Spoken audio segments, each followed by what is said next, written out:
अस्सलाम वालेकुम। आज का हमारा चैप्टर है गवर्नेंस एंड रेगुलेशंस। बेसिकली ये हमारे पास इस सब्जेक्ट का लास्ट जो है वो चैप्टर है, बट लास्ट है और इसमें जो है वो एक्सप्लेनेशन कम है, एग्जांपल ज़्यादा है। ठीक है, तो हम दोनों को जो है वो इसमें लेके चलेंगे। जो चीज़ें इंपॉर्टेंट होंगी वो पिक कर लेंगे, जो अनइम्पॉर्टेंट होंगी उसको ड्रॉप करके आगे बढ़ जाएंगे ताकि वक्त भी ज़ाया ना हो। ओके, यहाँ पर हमारे पास सबसे पहले है introduction of government intervention in business. सबसे पहले इस वर्ड को ज़रा समझते हैं कि इंटरवेंशन का मतलब क्या होता है। मदाखलत, ठीक है, कि गवर्नमेंट क्या करे, इंटरफेयर करे, बिजनेस के दरमियान अपने फैसले लाए। For example as a businessman हमारा इरादा है कि हम रखेंगे 10 रुपीज़ प्राइस, सेलिंग प्राइस जो है वो 10 रुपीज़ रखें, लेकिन गवर्नमेंट ने कहा नहीं 10 नहीं रखनी है, कुछ और रखनी है। जो प्राइस वो बोलेंगे वो रखी जाएगी, गवर्नमेंट है, माननी होगी। लेकिन हमारे पास यहाँ पर कॉर्पोरेट पॉलिटिकल एक्टिविटीज़ जो है वो इस बात को थोड़ा सा चेंज करती है। ज़रा देखिएगा, कॉर्पोरेट पॉलिटिकल पॉलिसीज़ वगैरह देती है। नीचे वाली business can be try to influence government policies. Government की पॉलिसीज़ को भी बिजनेस क्या कर सकता है, चेंज कर सकता है। यहाँ ये लिखा हुआ है, business can try to influence government policies in a number of ways. बहुत सारे तरीक़ेकार हैं जिससे बिज़नेस जो है वो अपनी मर्ज़ी का जो है वो चेंज किया जा सके। देखिए, पॉलिटिकल जो लोग आते हैं वो बिज़नेस का नहीं अपना सोचते हैं ज़्यादातर। मैं हर किसी की बात नहीं करूँगा मगर ज़्यादातर। रिसेंटली एक पॉलिटिशियन जो है वो आए, उन्होंने क्या किया कि भाई हम जो है वो स्पेसिफिकली हर चीज़ पे वो बढ़ा देंगे, ड्यूटी बढ़ा दी ड्यूटी। लेकिन उनकी एक अदद फैक्ट्री थी, उसमें एक अदद जो था वो रिक्वायरमेंट ऑफ प्रोडक्ट थी जो इंपोर्ट होती थी, उसकी ड्यूटी उन्होंने फ्री कर दी। कॉस्ट बच गई उसकी, अपनी कॉस्ट तो बचा ली, लेकिन इन्फ्लुएंस हुआ ना, बिजनेस भी पॉलिटिकल पॉलिसीज़ पे इन्फ्लुएंस हुआ, मगर मफाद था, एक अलग बात हो गई। नॉर्मली भी किस तरीके से ये किया जा सकता है, पढ़ते हैं। एम्प्लॉई लॉबीज़ जो है वो पावरफुल पीपल्स हैं, ठीक है। लॉबीज़ जो हैं वो क्या करते हैं, मिनिस्टर, सिविल सर्वेंट, हमारे रिटायर्ड मिनिस्टर्स या ऑफिसर जो गवर्नमेंट के काम करते रहे, नहीं सॉरी, जो अभी भी उसमें हैं, मिनिस्टर में हैं, जान पहचान हैं, हमारे जो लोग हैं हम उनको जो है वो जानते हैं, मिलते हैं। तो इस तरह के लोगों से जब जान पहचान होती है तो आपका क्या होता है, लॉबिस्ट कहलाता है। फिर आपके पास है MPs and retired senior civil servant, जो लोग रिटायर हो चुके उन्हें आप नॉन एग्जीक्यूटिव पार्टनरशिप दे दें, या नॉन एग्जीक्यूटिव जो है वो उनके पास शेयर्स दे दें उनको, कि भाई आप हमारा ख्याल करें और बिज़नेस जो है वो आपका ख्याल कर रहा है, आपको उतना ही प्रॉफिट मिलेगा जितना आप हमारा ख्याल करेंगे। ठीक है, तो बताना क्या है इसमें कि सिविल सर्वेंट्स को अपने साथ मिला लेना ताकि लेजिस्लेशन के वक्त, कानून साजी के वक्त ये आपकी जो है वो क्या करें, मदद करें। फिर है पब्लिक ओपिनियन। पब्लिक का ओपिनियन जिस जगह पर होता है, जिसके साथ होता है, वहाँ पर जो है मामला थोड़े मुख्तलिफ हो जाते हैं। ठीक है, पब्लिक अगर एक शख्स को जो है वो सपोर्ट कर रही है तो गवर्नमेंट चाहकर भी जो है वो चेंज नहीं कर सकेगी। ठीक है, अच्छा, देन वी हैव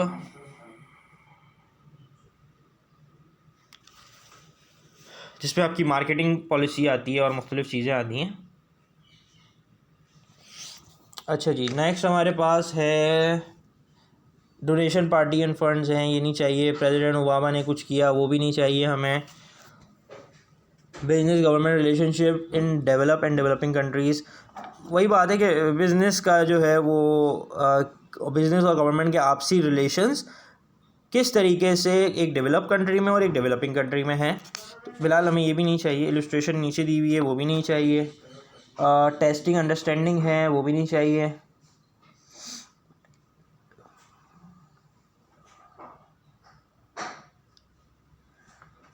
अच्छा, मैं इन दोनों वर्ड के मायने बता देता हूँ।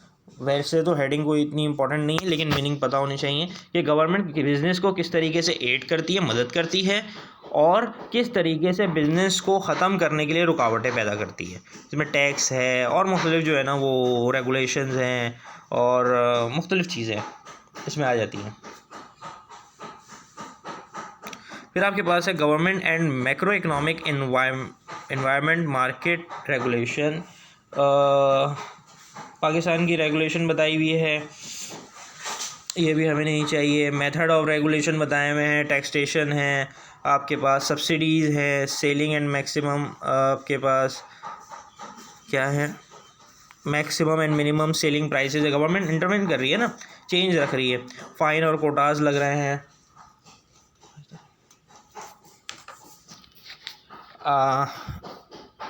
ये सिगरेट वाला भी हमें नहीं चाहिए कि क्यों जो है वो गवर्नमेंट रेगुलेट कर रही होती है, अच्छी चीज़ें होती हैं तो उनको प्रमोट करे, नहीं है अच्छी चीज़ें तो निकाले। अच्छा जी, next we have disqualification of director. बड़ा इंपॉर्टेंट टॉपिक है डिस्क्वालिफिकेशन ऑफ एन डायरेक्टर। एक बिजनेस का ओनर है, सॉरी CEO है, देखिए हम पब्लिक लिमिटेड कंपनी की बात कर रहे हैं जहाँ पे शेयर्स होते हैं, ठीक है।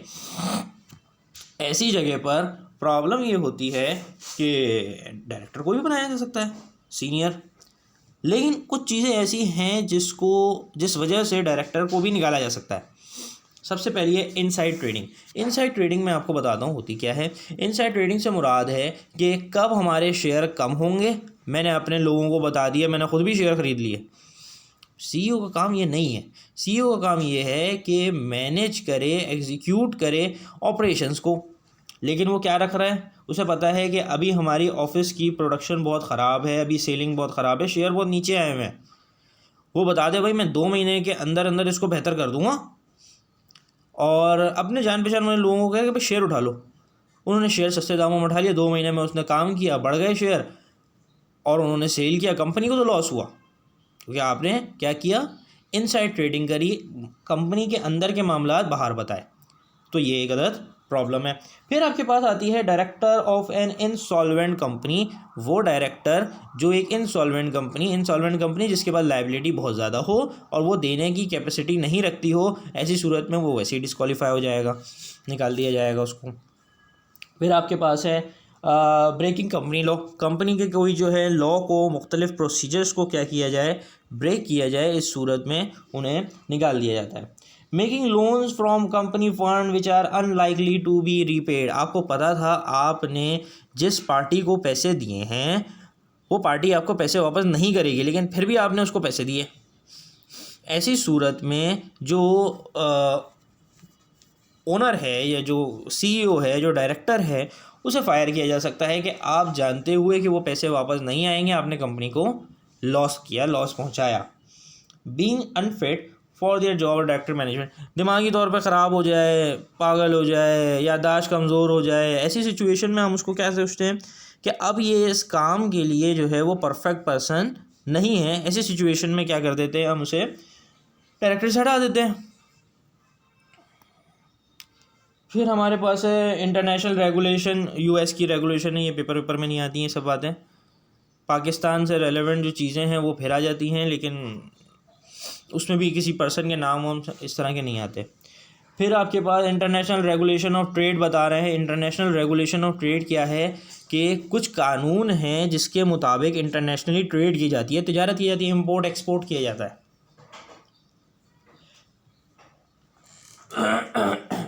अच्छा जी, सबसे पहली चीज़ इसमें आपके पास है benefits of free trade. Benefits of free trade आपने पीछे भी पढ़ा होगा, लेकिन यहाँ भी बता देता हूँ कि बहुत ज़्यादा जो है रेगुलेशन नहीं होती, इंटरनेशनल ट्रेडिंग में रेगुलेशन लिमिटेड होती हैं।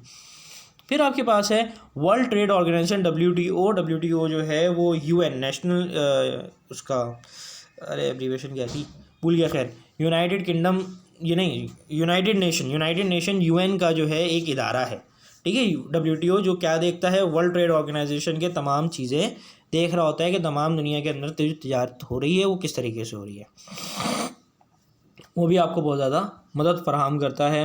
Regional trading organization such as, अच्छा ये मुख्तलिफ अलग अलग जो है ना वो रीजनली जो है वो अलग अलग ऑर्गेनाइजेशन भी बनाई हुई हैं, EU और NAFTA जो इनको जो है देख रही होती हैं। अच्छा जी, फर्म किस तरीके से रेगुलेशन पे रिएक्ट करती हैं, चेंजेस को जो है वो देख रही होती हैं। सबसे पहले है entrenchment don't respond to the regulation. Regulation हो गई, फ़लानी चीज़ चेंज हो गई, लेकिन आप उस पर कोई जो है वो काम नहीं कर रहे हैं, आप उसने एक कान से सुना दूसरे से बाहर, हम जैसे चल रहे हैं वैसे ही चलाएंगे। हाई रिस्क स्ट्रेटजी है, बहुत इसमें रिस्क होता है। More compliance, pass the cord compliance to the customer, के क्या करें आप, जो टैक्स बढ़ाए गए हैं वो आप डायरेक्ट कस्टमर पर डाल दें। फॉर एग्जांपल सिगरेट की प्राइसेस को बढ़ाया गया, ठीक है, तो कंपनी ने क्या किया, सिगरेट की प्राइस ही बढ़ा दी, भाई उस पर टैक्स बढ़ाया गया ना, तो टैक्स बढ़ाएगा भाई गवर्नमेंट को, कंपनी को चाहिए अपनी जेब से दे, लेकिन कंपनी ने क्या किया, कस्टमर की प्राइसेस बढ़ा दी ताकि टैक्स वहाँ से वसूलो, ठीक है। फिर आपके पास है फुल कंप्लाइंस। फुल कंप्लाइंस, आप अपने कंपनी के बिहेवियर को चेंज कर लें ताकि जो भी चेंजेस आए हैं आप उन्हें अडॉप्ट कर सकें, अकॉर्डिंग टू दैट आप काम कर सकें। इनोवेट है कि आपने कॉस्ट बढ़ गई है ना, आपकी टैक्स बढ़ा दिए गए हैं, आप पे रेगुलेशन लगा दी गई हैं, आपने नया रास्ता निकाल लिया कि किस तरीके से कॉस्ट को बचाया जा सकता है, किस तरीके से आप जो है वो अपनी फर्म की जो एक्सपेंस हैं उसे लो कर सकते हैं। फिर आपके पास है कॉर्पोरेट गवर्नेंस। गवर्नमेंट का रोल क्या होता है, collector of tax, tax collect करता है। रेगुलेटर होता है, मुख्तलिफ रेगुलेशन लगाता है, ठीक है। सप्लायर ऑफ सर्विसेज, मुख्तलिफ service, army, police, hospital, teaching, मुख्तलिफ सर्विसेज प्रोवाइड करता है। और कस्टमर भी है, क्यों, क्योंकि वो मुख्तलिफ लोगों से सामान परचेज भी करता है, ख़रीदता भी है। The meaning of corporate governance आ गया है इसमें, ये भी नहीं चाहिए हमें। CCG की जो है वो एब्रीवेशन देख लें इन केस, ये आपके पास कोड कॉर्पोरेट गवर्नेंस है, ठीक है। यूज़ ऑफ AGM है, यूज़ ऑफ AGM इज़ के क्या हो, एनुअल जनरल मीटिंग, कि एनुअल जनरल मीटिंग करवाई जाए, उसमें जो है वो एक अदद चेयरमैन और CEO होता है, नॉन एग्जीक्यूटिव डायरेक्टर्स होते हैं, NEDs भी कहलाते हैं। जो नॉन एग्जीक्यूटिव डायरेक्टर्स से मुराद जो है वो डायरेक्टर्स हैं जो इंडिपेंडेंटली वर्क कर रहे होते हैं, मगर उनके ऊपर कोई रेगुलेशन, कोई चीज़ जो है वो उन पे काम नहीं कर रही होती, पार्ट ऑफ द ऑर्गेनाइजेशन होते हैं।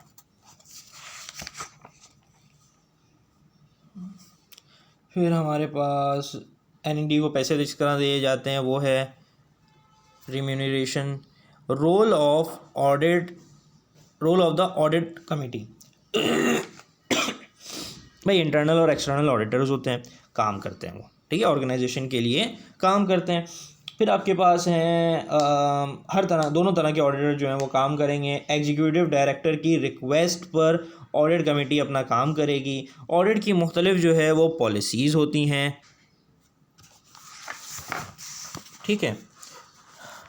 अप्रोप्रिएट बैलेंसेस बताए जाते हैं जिसमें। फिर आपके पास हैं reviewing system of international control को भी देखा जा रहा होता है, एजेंडा भी देखा जाता है, रिजल्ट्स देखे जाते हैं कि इंटरनल ऑडिट सही काम कर रहा है या नहीं कर रहा, क्या एक्सटर्नल ऑडिट जो है वो सही चेंजेस बता रहा है नहीं बता रहा, या इंडिपेंडेंटली वर्क कर पा रहा है एक्सटर्नल ऑडिटर या नहीं कर पा रहा। ये सब बातें जो हैं वो ऑडिट कमेटी जो है ना वो देख रही होती है। फिर आपके पास आता है CSR corporate social responsibility. Corporate social responsibility का मतलब है कि एज अ सिटीज़न, एक कंपनी है ना, वो भी तो पार्ट ऑफ सिटीज़न है, तो एज अ सिटीज़न वो कंपनी किस तरीके से इफ़ेक्ट कर रही है, किस तरीके से काम कर रही है। सबसे पहले कि इन्वायरमेंट को किस तरीके से इम्पैक्ट कर रहा है उसका काम, ठीक है। सोशल रिस्पॉन्सिबिलिटी है एक कंपनी के कि वो इन्वायरमेंट को इम्पैक्ट ना करे। कस्टमर्स की और जो लोग हैं उनकी हेल्थ का ख्याल रखे कि भाई उनका उस कंपनी की वजह से इनकी हेल्थ में कोई प्रॉब्लम ना आए, इन लोगों को कोई किसी किस्म का प्रॉब्लम ना हो।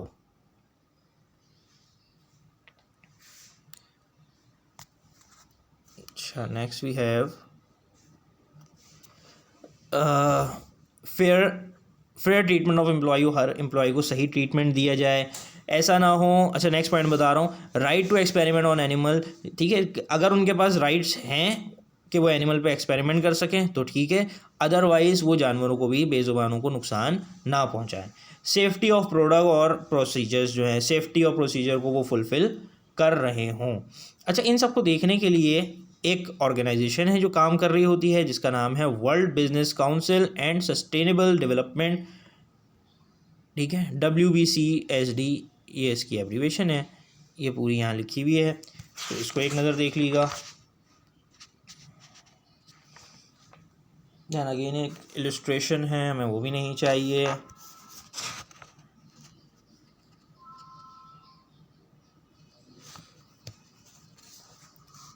पॉजिटिव इम्पैक्ट भी नहीं चाहिए, नेगेटिव इम्पैक्ट भी नहीं चाहिए।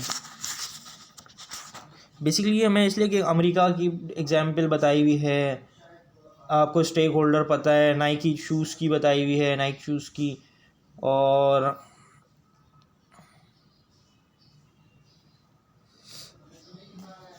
स्टेक होल्डर्स अगर आपको नहीं पता तो मैं बता देता हूँ। कंपनी से मुंसलिक जो लोग होते हैं वो स्टेक होल्डर्स कहलाते हैं। सबसे पहले स्टेक होल्डर आपके पास जो है वो इंटरनल स्टेक होल्डर, एम्प्लॉई और मैनेजर और डायरेक्टर कहलाते हैं। उनको मुख्तलिफ पे की जाती हैं इस तरीके से। स्टेक होल्डर एक्सटर्नल भी होते हैं, जो शेयर होल्डर है उनको डिविडेंड, कस्टमर को उनकी रिक्वायर्ड चीज़ें, सप्लायर से उनका ख़रीदा हुआ माल, और फाइनेंस प्रोवाइडर जो आपको फाइनेंस प्रोवाइड कर रहे होते हैं। ये तमाम एक्सटर्नल स्टेक होल्डर्स कहलाते हैं। ठीक है, फिर आपके पास आता है, हाँ ये है जनरल स्टेक होल्डर जो उनसे वैसे ही मुंसलिक होते हैं, डायरेक्ट नहीं इनडायरेक्टली। कम्युनिटी है जो आपके आसपास की कम्युनिटी है, इन्वायरमेंट का प्रेशर है, गवर्नमेंट का प्रेशर है, ट्रेड यूनियन का प्रेशर है। ये सब भी आपकी ऑर्गेनाइजेशन में ही एक तरह से इन्फ्लुएंशियल हैं कि गवर्नमेंट है या इन्वायरमेंट है, ये सब जो है वो आपको इन्फ्लुएंस कर रही होती है आपके डिसीजन में। कनेक्टेड स्टेक होल्डर्स कहलाते हैं ये सारे। ठीक है, ये आप ही डेफिनेशन कनेक्टेड स्टेक होल्डर की अगर चाहिए हो तो यहाँ से पढ़ लीजिएगा। अच्छा, ये एक लास्ट टॉपिक है हमारा, इसके बाद जो है वो बुक ख़त्म हो जाएगी हमारी यहाँ पे। तो इस लास्ट टॉपिक में हमारे पास क्या है, कॉन्फ्लिक्ट है इन लोगों के दरमियान। सबसे पहले है एम्प्लॉई वर्सेस मैनेजर। एम्प्लॉई को क्या चाहिए, वेजेस और बोनस चाहिए, मैनेजर को काम चाहिए। इनके दरमियान इस चीज़ में जो है वो बहस रहती है। Customer versus share holder. Customer और शेयर होल्डर को क्या, कस्टमर को क्वालिटी चाहिए, शेयर होल्डर को पैसा चाहिए, प्रॉफिट चाहिए, हिस्सा चाहिए अपना। जनरल पब्लिक और शेयर होल्डर। जनरल पब्लिक को अपनी इन्वायरमेंट का ख्याल चाहिए और शेयर होल्डर को अपने पैसे। Manager versus share holder. Manager चाहता है वो इंडिपेंडेंटली काम करे और शेयर होल्डर क्या चाहता है कि वो टेक ओवर करे और वो जो है ना वो काम करे उस पर। ठीक है, ये बेसिक हमारे पास जो थे वो टॉपिक थे और ये यहाँ ख़त्म होते हैं। आई होप कि ये सब्जेक्ट आपको ईज़िली समझ आ गया होगा। कोई प्रॉब्लम हो, कोई क्वेरी हो, कोई क्वेश्चन हो, कुछ भी हो, आप बिल्कुल मुझसे शेयर कर सकते हैं। कमेंट में भी शेयर कर सकते हैं, मैं यहाँ पे भी जवाब दे दूँगा। आप लोग जो है वो व्हाट्सएप पे जाना चाहते हैं, वहाँ पे पूछना चाहते हैं, वहाँ पूछ लें। जहाँ पूछना चाहते हैं वहाँ पूछ लें और लगे रहें, मेहनत करते रहें और अपने दोस्तों के साथ जो है इन वीडियोज़ को ज़रूर शेयर करें ताकि जो है वो भी जल्द अज जल्द पढ़कर आगे बढ़ सकें। अस्सलाम वालेकुम।